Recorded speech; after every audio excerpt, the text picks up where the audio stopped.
که د انسان بدهضمي وي یا ګیس یې جوړیږي نو 2 دانې یا 4 دانې لچي خوړلو سره په دې علاماتو کې کموالی راځي.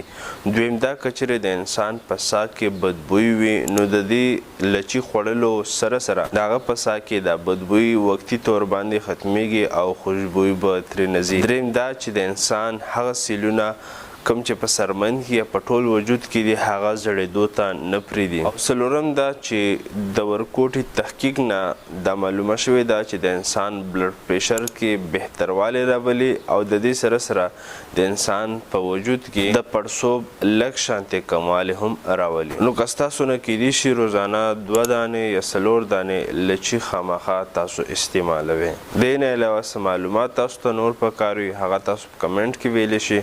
یا که تاسو ته خالص علاجي طاقت لپاره پکار وي نو تاسو موږ ته واتساپ کولی شئ. شکریہ. الله حافظ.